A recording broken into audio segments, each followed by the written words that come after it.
Material లేని పరిస్థితుల్లో సైతం తమ ఆరోగ్యాన్ని పణంగా పెట్టి నెల్లూరు నగరంలో ప్రజల ఆరోగ్యాన్ని కాపాడే వీర సైనికులే పారిశుద్ధ్య కార్మికులు. మాకు ఎప్పుడు కూడా సానుకూల ధోరణి ఉంటుంది.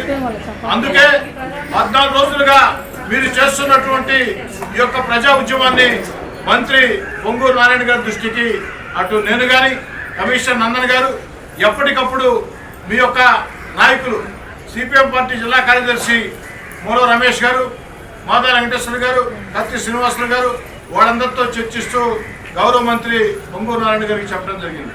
పొంగూరు నారాయణ గారు కూడా గౌరవ మంత్రి గారు కూడా సానుకూలంగా స్పందించమని మీతో పిలిచి కూర్చొని మాట్లాడి సమస్య పరిష్కరించమని చెప్పారు. ప్రధానంగా మీరు ఉద్యోగ బాట పట్టేదానికి కారణం కాంట్రాక్టర్ వ్యవస్థ. ఆ కాంట్రాక్టర్ వ్యవస్థని కొన్ని నిమిషాల క్రితమే కమిషనర్ గారు రద్దు చేయడం జరిగింది.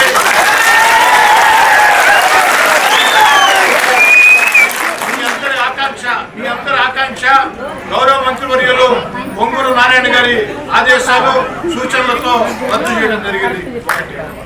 రెండోది, ఈ 14 రోజుల సమ్మెకాలాన్ని మీ జీతాలు మినహాయింపు లేకుండా ఈ 14 రోజుల సమ్మెకాలాన్ని కూడా జీతాలు ఇచ్చే విధంగా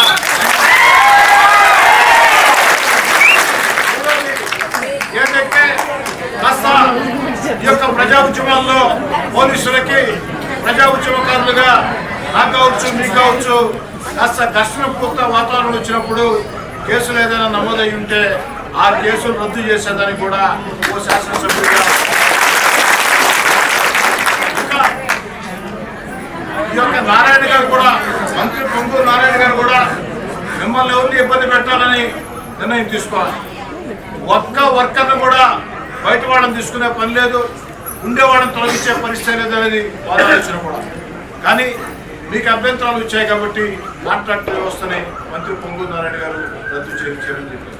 అయితే ఆ యొక్క పైలట్ ప్రాజెక్ట్ విధి విధానాలు ఏమిటి అన్న దాని మీద కాంట్రాక్టర్ వ్యవస్థ అయితే రద్దయింది. మరి ఆ పైలట్ ప్రాజెక్ట్ ఒక్క డివిజన్లో మొదటగా చేపట్టే పైలట్ ప్రాజెక్ట్ విధి విధానాలు ఏ విధంగా చేయాలా, ఎలా చేయాలా అన్న అంశం మీద భిన్నాభిప్రాయాలు ఉన్నాయి. దానికి నారాయణ గారు విదేశాల్లో ఉన్నారు. వారు వస్తూనే ఓ వారం రోజుల్లోపే మిమ్మల్ని అందరినీ వారిని కూర్చోబెట్టి పరిష్కారం చెప్పడం జరుగుతుంది. ఒకటి మాత్రం మాటిస్తూ ఉన్నా, మీ మనోభావాలకు భిన్నంగా, మీ ఆకాంక్షలకు భిన్నంగా, మీ ఆలోచనలకు భిన్నంగా, మీ ప్రయోజనాలకు భిన్నంగా ఎలాంటి నిర్ణయం తీసుకునే పరిస్థితి లేదు. బిడ్డలకి అవకాశం ఇవ్వమని దాన్ని కూడా వారం రోజుల తర్వాత నారాయణ గారి సమక్షంలో చర్చించి